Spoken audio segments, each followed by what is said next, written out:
Hello, One Earth Live. This is Michael Shaun Conaway with Boldly Now. I have the great pleasure of introducing my friend Alison Tate. Alison is the Director of Economic and Social Policy at the International Trade Union Confederation. She represents 207 million workers around the world in 165 countries. I think of Alison as the economist to the people and the planet. And she's going to help us kind of understand a little bit about this time and a little bit about what we don't know about economic theory and the sense of value exchange on the planet. I think you're gonna find this conversation really interesting and enlightening. I know I will. Alison, welcome to the show. Thank you so much. Now, Alison, you're in Belgium, in Brussels, you said. Yes. And you said today was the first day that they're letting people out. Now, in the United States and a lot of other countries have had the ability to go out and exercise. You know, tell us about that in Brussels, and what's your day been like today? Well, it's beautiful and sunny here, which I think is the big unrecorded thing about COVID-19, because it's been sunny since lockdown started 9 weeks ago. But I've been very busy working because what we've seen is the enormous impact on working people and the global economy. So I haven't been out in the sun so much. And today for me was the first time to do that with my husband and some friends, where we can create bubbles. So you can have groups of couples, actually a couple friend with their 2 children and me and my husband. So we can be a bubble and we can now socialize together, go cycling together like today, but still maintain 1.5 meter distance. So whilst we've been able to go out for the last weeks to the park, to the end of the street, we can't go in cars, we can't go by public transport, obviously, and so going further afield has not been possible. But you know, my colleagues, some of whom work in Norway, which has been shut down, really, the country's been closed. In Barcelona, one of my colleagues has only been allowed to go out in the last week for a particular hour. They stage it for people with different age groups. Our friends in Italy have only been allowed to go 200 meters down the street. And so taking the rubbish bin out has been a highlight in recent weeks for people who've literally not been able to go outside of their apartment buildings. And obviously people with elderly people or children in their families, then that's been extra challenging. And but what I've found really interesting in Belgium, which is quite a small country compared to many others of its neighbors in Europe, people have been very respectful of the rules. And so literally no one had to say, please stay 2 meters apart when you're in the line waiting to go into the supermarket. People only go out, you know, really for essential items like to the pharmacy or to collect food and bring it back home. And so it's really changed people's lives a lot. Belgium's a very social place, and cafes and pubs and wine bars, and that sounds very, very nice lifestyle. In fact, it is for most people, or for many people, but that level of social interaction has totally changed. And it's starting to open up a little bit now. As of tomorrow, non-essential work will start again, and some people who can't work from home or can't telework will be going back to work for the first time in 9 weeks. So it feels like we're on the cusp of a new change, a new phase of dealing with COVID-19. But you know, one of the things I think I'm really conscious of, it's like the biggest expression of international and intergenerational solidarity I've seen in my life. And I say that because here we are in the middle of Europe, but it's also very conscious that in the countries that were impacted with such devastation, with such large numbers of deaths and such huge impacts on people's lives, their family lives, their working lives, how we manage our lives, it's really been a staged process. And I'm from Australia, and I hear family and friends and colleagues in Australia speaking in very different ways as to how COVID-19 has impacted them. But here in Europe, and looking to other places that don't have the privilege of a public health system that works, a public transport system that works, you know, everyone has access to running water and soap and those sorts of things that we need, and we've got a social security system that really came into impact very soon when it was obvious that small businesses were being impacted hugely. And so people have been able to access supplementary wage support for small businesses, meaning that many businesses did not lay off workers like in many other countries. And so the level of, let's call it formal work, has been able to be maintained. And for workers and people in the trade union movement, in the labor movement around the world, we really know, and we've noticed that the countries that have been able to do that have meant that the social and the health impacts have been less extreme.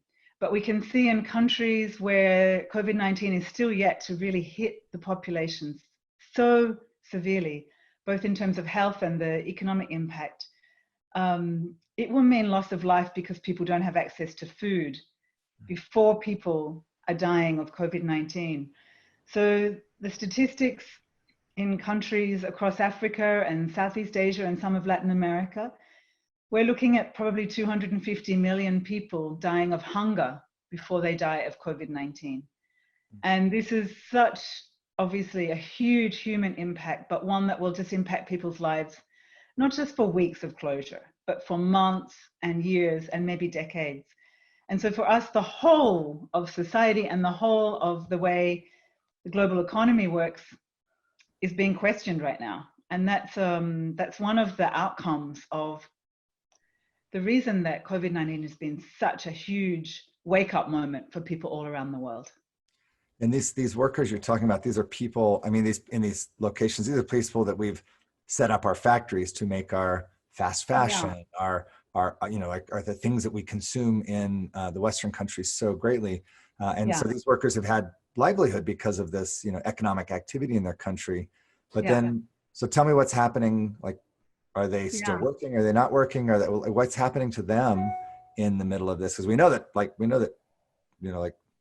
clothing retailers and things are going out of business or declaring bankruptcy. We just heard here in America a couple of things.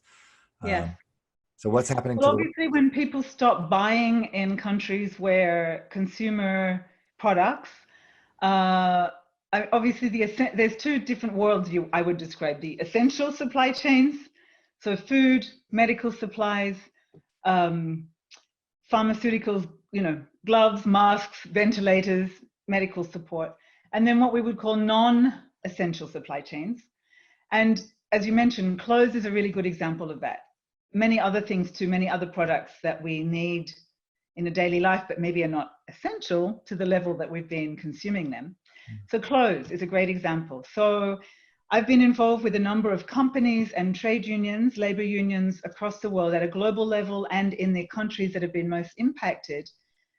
Like, for example, Bangladesh. So Bangladesh is a country that the largest number of formal jobs, 4 million jobs, mostly women, people who've come from rural areas to the cities to work in factories.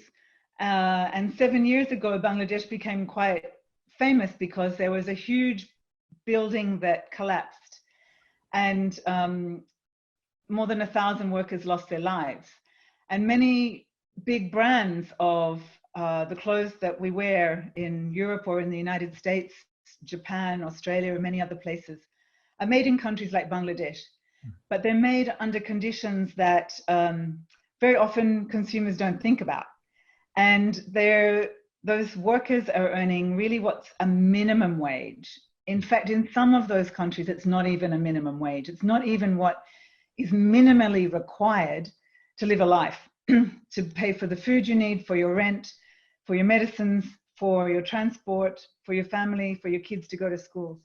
And so what became really obvious in a country like Bangladesh, not all 4 million workers lost their jobs immediately, but many workers with the shutdown were told to go home. And that meant back to their villages.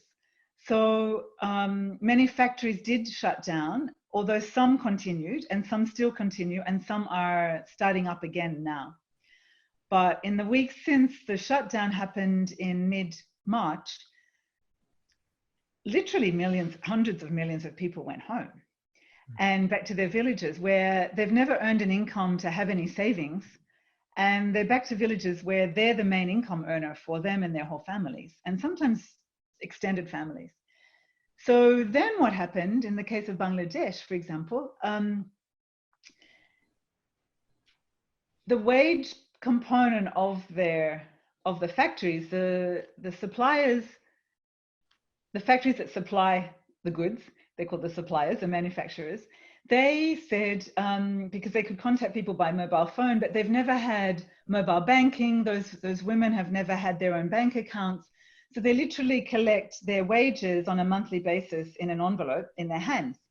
So they'd gone home, and then the factory owners said, well, the wages for March are here now, but we don't know about the wages for April or May or June or beyond that, because so many orders have been cut, and many of the factories relied on massive contracts from obviously the countries where the clothes are sold, not locally.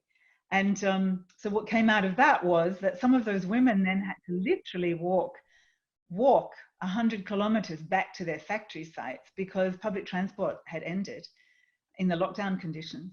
And they walked to go collect that money for their wages. And then they went back to their villages. So we've been working with many of the brands and the unions and some of the campaigners, civil society organizations, who've really been trying to say, this is a moment now. This system is clearly just not working. It's clearly just failed so many people. We've got to ensure that countries like Bangladesh have some level of social protection, a floor that means that people are not going to be starving. Because if you don't have your salary today, you don't have food tomorrow, and your families are going hungry from then on. So very often when the mainstream media or social media talks about the impact of COVID-19, it's talking about people who either have some savings or have the capacity somehow to support themselves or their families. And in many, many countries around the world, and I would say many people in the United States too, from what I read and hear, and just don't have that backup. They don't have that social protection. Yeah. And so I live in a country here in Belgium where, you know, that's really valued by people. And companies contribute to that, governments contribute to that, and workers from our own deferred wages contribute to that, for our own pensions, our own health insurance. And that's just not the case for many, many people around the world. And this is becoming glaringly obvious that it's not just a health crisis, but it's the intersection of a crisis of inequality, a crisis around gender rights, it's a crisis of climate and sustainability. And the planet, for many of us, we've been clear, has been facing a huge crisis for a long time. And now all these crises are intersecting in this moment. Yeah, all together. And, you know, I want to just reflect, you know, when we're talking about these workers or the people that don't have these, any kind of social safety net or you know, food security, we're talking about billions of people. We are. You know, yeah. I've heard 2 to 3 billion. You know, we're 8 billion. And so you're like, okay, there's 8, but there's 3 that are actually below that level.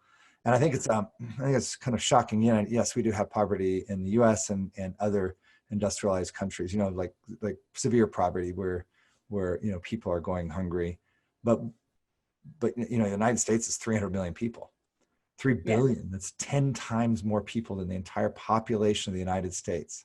Our biggest cities are below that level. So just subsistence living. And then there's a lot of people who like to talk about, well, there's fewer people living on $1 a day than there was, you know, 50 years ago. Great.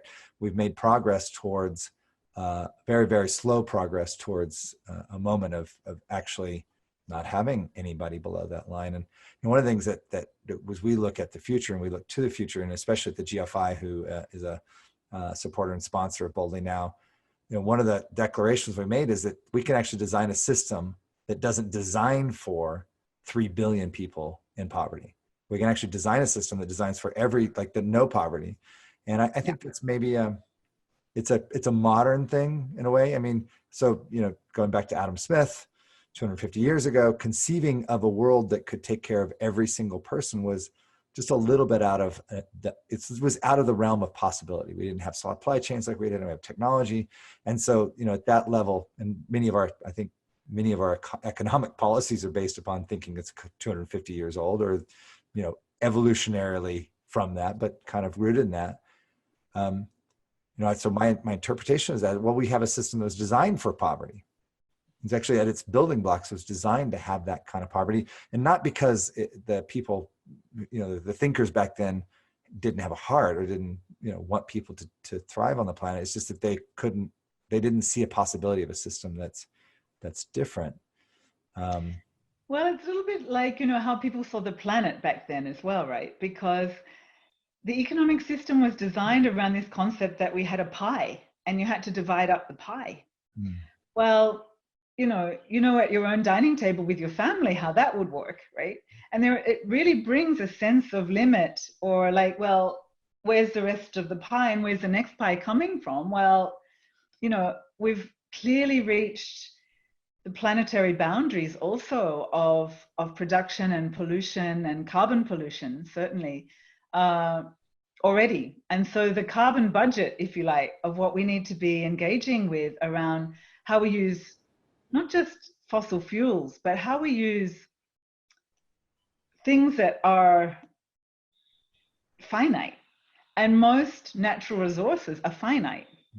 And even clean water, it's really become obvious that the solution for COVID-19 is not just staying at home, but it's actually washing your hands with water and soap. And a lot of the people that you just referenced there are people who live in places where they don't have running water.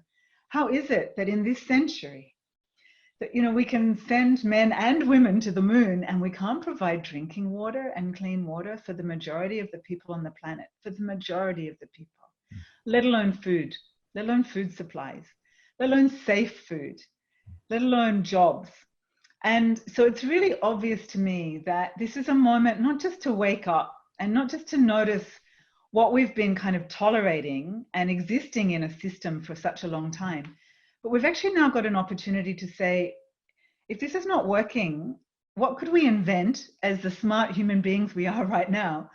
What could we innovate to actually make it possible that not only people are not hungry, but that jobs are created that meet our needs?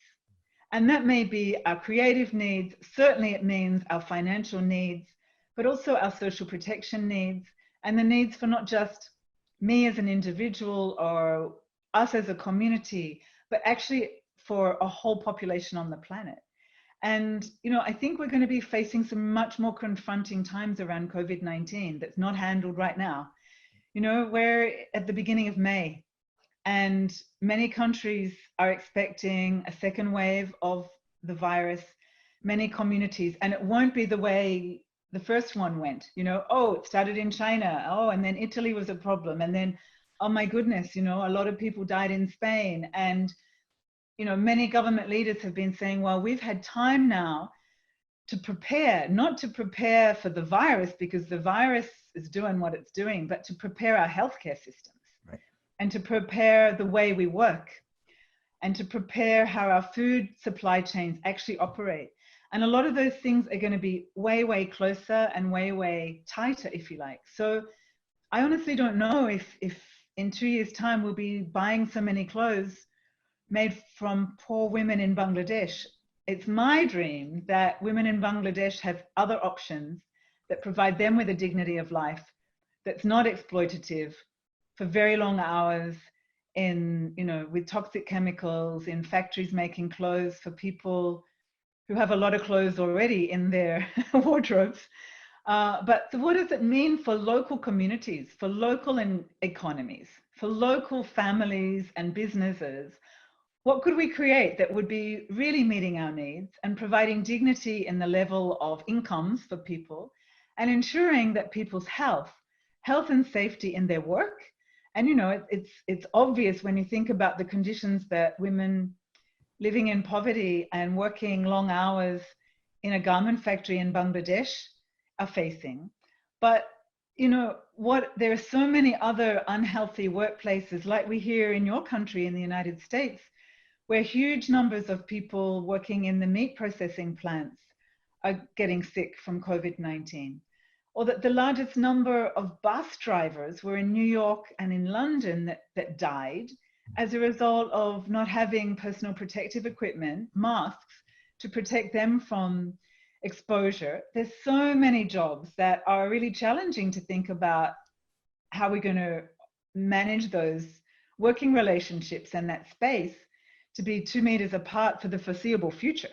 Right. So there's a lot of creative thinking going on and a lot of innovation, not just about microchips, but like it's not all about technology solving problems or waiting for technology to solve those problems. I think it really is about us using our creative thinking as policymakers, as economists, as artists, as musicians, for people to really think through how is life going to be really different. And the next generation, they won't be relying on the things we've relied on for now. And a lot of that's already blown out of the water.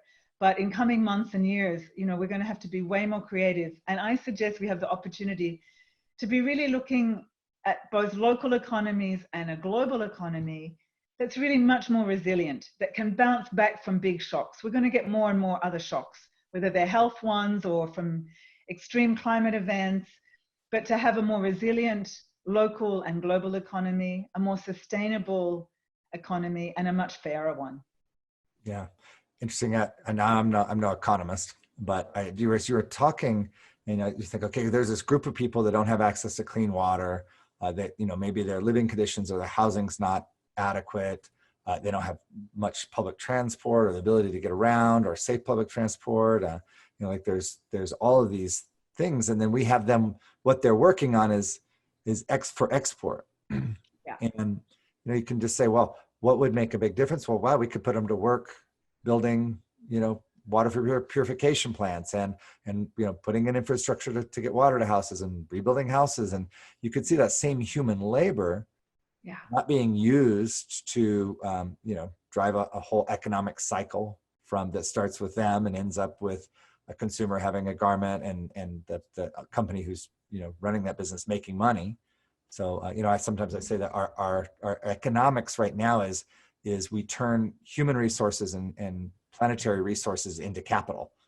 That's what that is. We turn these resources into money, and then the money we know right now is just being collected in larger and larger pools by fewer and fewer people, which, that's something humanity might want to just tackle as a notion that maybe that's not what we want to do with turning our human resources and planetary resources into piles of cash for people. We'll leave that one alone for right now. But just if you start to thinking about the human labor, like the activity of the people, their hearts and their minds and their bodies working, if they were working in their local economies to improve their local lives, it would probably be a very short period of time with probably much less capital than we would spend on anything in the developed world. They could provide themselves with a great life if their lives could be turned towards improving their own environment and their own communities. So I'm not an economist, but it just seems like to me, like if we put these people to work to do the things to make, like we don't have to come do it. Like it's not like we have to provide clean water. They can do the work to provide clean water. Maybe some resources. Absolutely. Well, money was a human invention too, right? Yeah. Money wasn't kind of growing on trees and humans went, oh, that's a helpful thing. Great, right? So we invented that as a mechanism for exchange of value. And then the value became on like all these amazing things that wasn't necessarily needed for human survival or human needs on a daily basis. So, I think a lot of people during COVID-19 have realized there's a lot of things they don't need on a daily or weekly basis. And there's some things they might like or they might want, but they don't need them. And so what does that mean in terms of the way we use all our own labor, our mental labor, our physical labor, our the resources? If you think about what resources means, like it's a resource. And there's a very different notion of like the common use of resources to just a few people holding all that and keeping it, under their beds or in their bank accounts. That's a very different world to the one that actually economists in the earlier days thought about when they started thinking about how we share resources, how we distribute resources. And, cash and money and foreign currency exchange, etc., was a really great invention for looking at doing that. Now we have this other way of we can talk to each other. We can exchange a whole bunch of things without having to actually have a physical mechanism to do that. And so that's why, you know, the whole notion of blockchain and a range of other ideas have come about for looking at how we actually exchange value. I don't have to give you one egg and you give me one tomato any longer, right? So the point, though, about how we value those resources and how we value clean water. You know, there's many, many multinational companies that get criticized because they somehow get to have the monopoly control of access to the water in a particular community. And, you know, it gets bottled in plastic and sent to the other side of the world. And literally those people in that community don't have clean running water. Right. That's actually insanity, right? That just does not add up for anyone. Ask 2 children playing in a sandpit. They will go, that doesn't sound right. Right? You don't have to be an economist to figure that one out. Right. So I think that this moment in history, in human history, is a real moment to be thinking boldly, to be thinking differently about how our economies do work and how they could work, and how not just value is shared or exchanged or generated, but what is productive, what is, you know, of social value, what brings value to society, not just profits to a company that then gets distributed in certain ways that most people even really don't understand. That's right. You know, how a stock exchange works, how investments are made, on what basis, most people really don't understand. And it's kind of complicated, and economists know that, you know, we have this special language to try and describe this, but the reality is, how is it that certain things become more valuable when in these moments, you know, I see on our streets here in Belgium, every night at 8 p.m., we go out on the balconies or out on the footpaths and wave and clap and cheer to our neighbors in acknowledgement of the essential workers, healthcare workers, supermarket workers, you know, doctors and nurses, of course, but people who are delivering our food, etc. And it's really interesting that very often it's those people who have not been paid wages beyond a very low minimum. So the people who are now called the sanitation workers, the people who clean our hospitals, clean our schools, clean our buses, manage the waste disposal or recycling, the garbage men, the, you know, etc., are the people who've traditionally been paid way less than many others.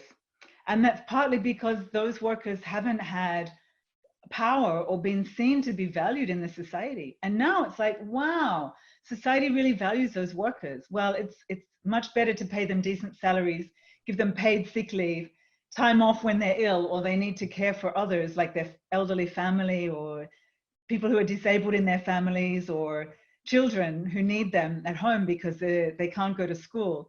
It's actually way more sensible to pay them decent conditions and respect their working conditions than just clap. Now, clapping is important because it is really a practical and a community acknowledgement.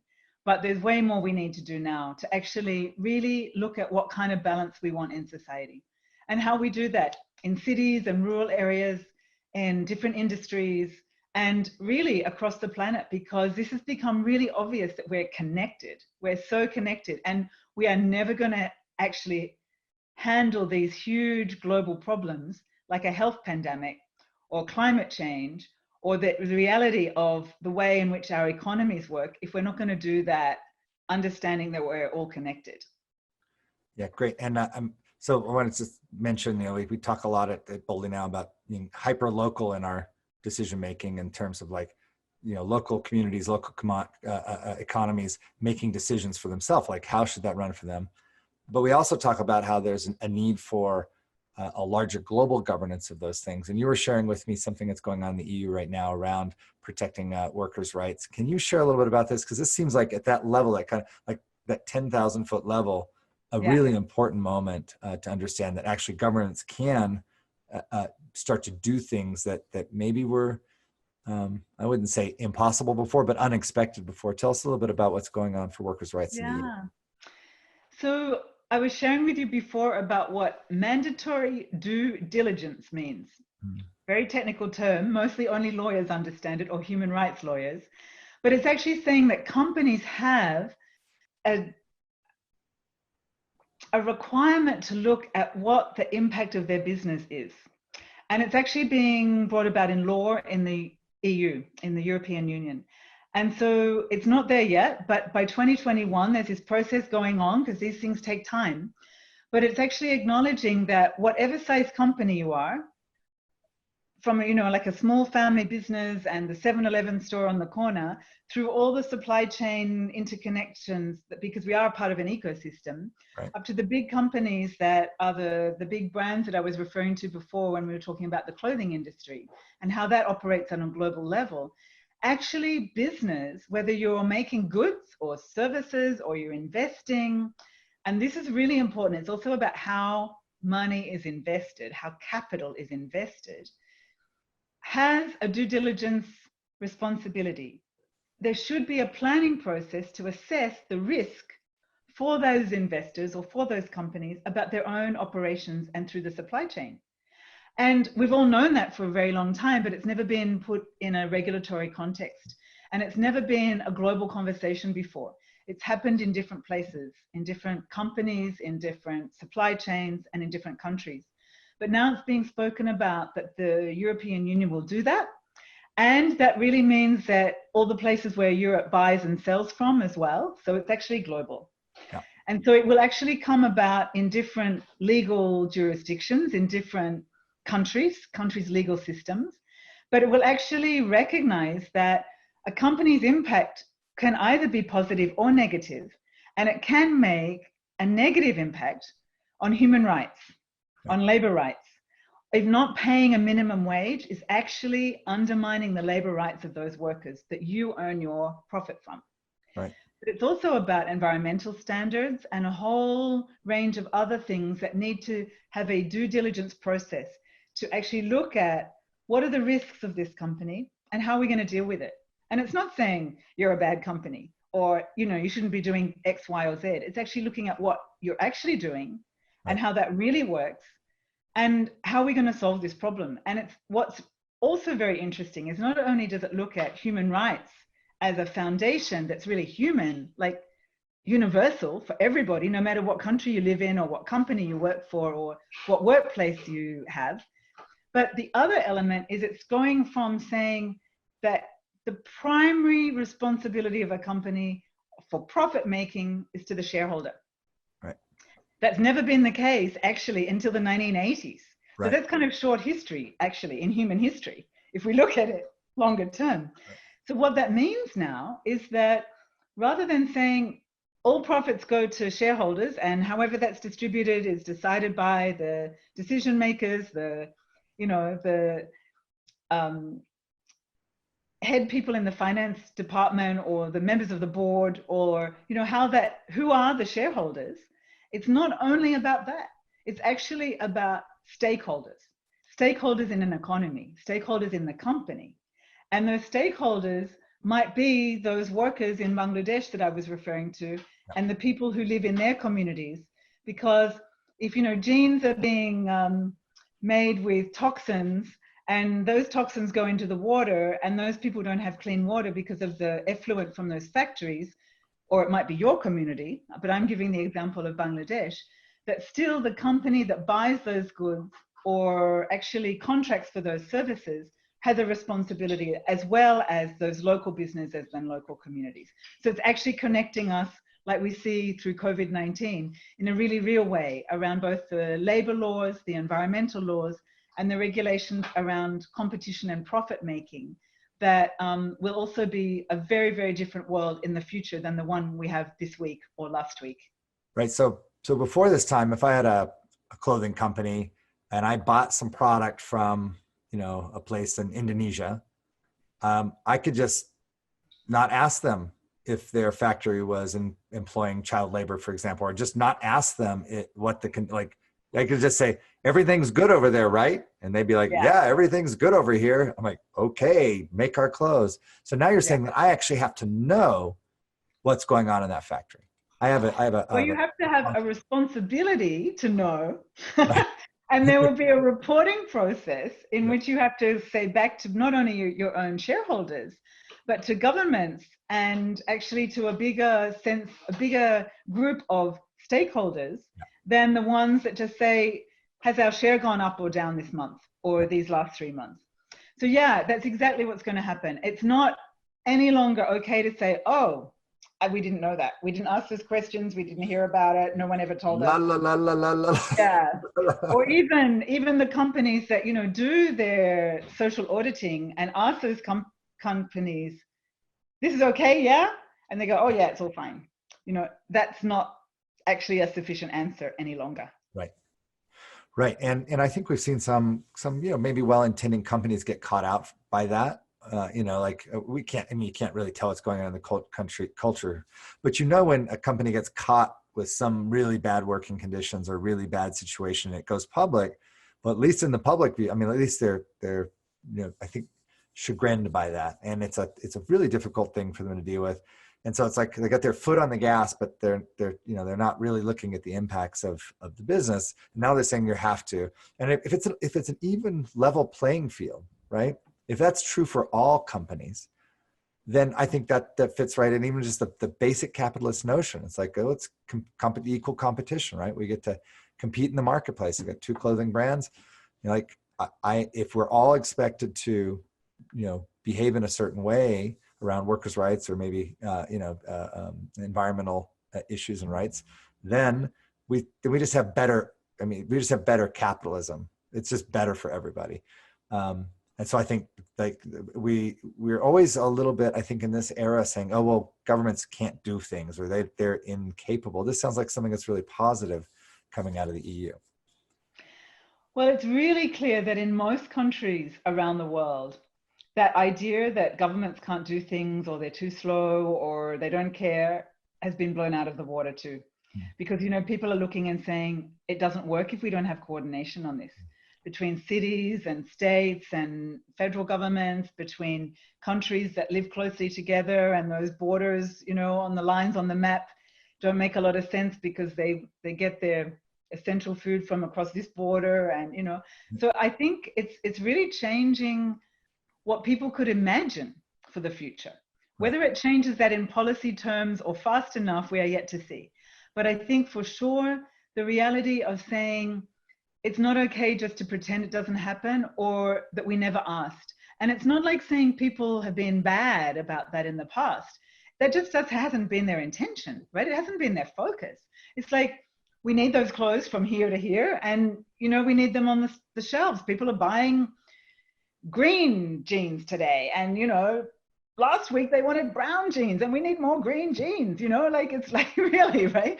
So, and I use those two colors very importantly because there's often this thing of brown assets, right? Like, how do we invest in these brown assets, like the assets that are polluting and, or the green assets, like the good assets? But actually, it's not about the color. It's actually about the real impact. And it is really about investing. So I think where we've come in 2020, which I was not expecting in 2019, I got to say, that people are thinking about investing in human beings and investing in human rights is a real conversation now. Whereas before it was like, that just sounds like more cost to me. That's a cost to business.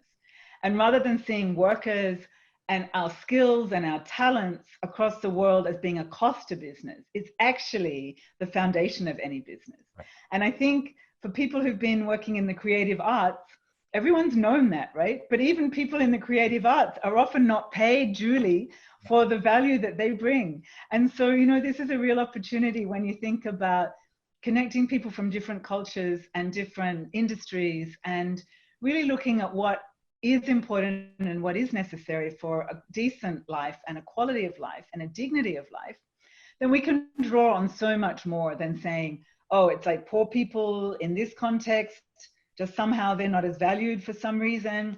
We don't quite understand it. That was a part of the design of the system. Right. And now we can't just say, oh, it kind of just fell out of the sky and that's what we have to deal with. No, we have a real opportunity now, a real moment in time, a moment in a generation to actually look at how are we going to protect the things that we really value and how are we going to ensure that people are not fearful about how to manage their lives and how to raise their families and support people in their own communities and just take that pie for me. It's like the chocolate bar, really. Like, I just want that for me because I can't see how we can make that work in any other way. Well, that's just a lack of imagination, I think. That's right. Yeah, great. And imagination is what we're going to be engaging in together, Alison, over the next few years with Boldly Now and the Generative Future Initiative. You know, like the thing that we're coming together is to see okay, this is an issue of imagination, designing a new system, figuring out how to make these work, then we should be able to handle an imagination issue. Imagination is not something like a chocolate bar that you run out of. We don't have to we don't have to parse out the amount of imagination. We've got 8 billion imaginers on this planet. We're hardly even using, I would say we're using 0.1% of our imagination potential and capacity. I'm not an economist, but maybe you can figure out actually how little we are using. But if we could use even 10% of our capacity to imagine a new world and a new future, then I think we just have an abundance of ideas, at least to try out. Like, can we get ourselves from, we don't have any ideas how to redesign the system, to like, we've got hundreds of ideas we're experimenting with, we're trying. If our generation can do that, and I mean that as a collective intergenerational moment here, people from the age of 12 to 80, if we can do that, by the way, if you're below 12 and you want to make an impact, that's fine too. We're ready for you. Below 12 have great imaginations too, right? That's right. We actually celebrate imagination below 12. Yes. It just kind of gets weeded out of the system. Right. Anyway, it's our firm belief that using imagination and then putting those ideas that we imagine into action can have us be in a very different place in 20, 50, and 100 years. And I really want to thank you, first of all, for the work you've been doing, because most of us just haven't known that there's economists that are doing the things you're doing. I mean, to me, you're an essential worker that's not been celebrated as well. And now, though, in this moment, if we're actually considering redesign, then those people who have the knowledge and expertise and skills that you have that are willing to put it to work for the embetterment of all on the planet, you're one of our most essential resources. And I'm excited to see us get to play in that domain and actually get to, I don't know what's going to come from it, but I know that we have an opportunity now that's unprecedented. So, well, thank you. And, I would just add that I think that doesn't depend on which economics degree you have or which university you went to or what country you were born in. But that imagination, people, some of the smartest economists I've met are women in markets in developing countries going, so if we did it like this, we could maybe do it like that. And it's like, that's brilliant, really. So it's not about having a particular background or education. It's about using our imaginations for being purposeful and for being productive. And I look forward to where humanity can take us out of this very dark time right now. And let's find ways to actually use the visions and the dreams and the thinking of some of those younger children, and maybe it was us as children as well, that we might have gave up on thinking that was possible. Well, let's see what's possible for the future. Great. Thank you, Alison. Look forward to our next conversation and look forward to hearing what things you're working on in the next 3 and 6 months. Thank you for joining us on Boldly Now. It's my great pleasure. Thank you.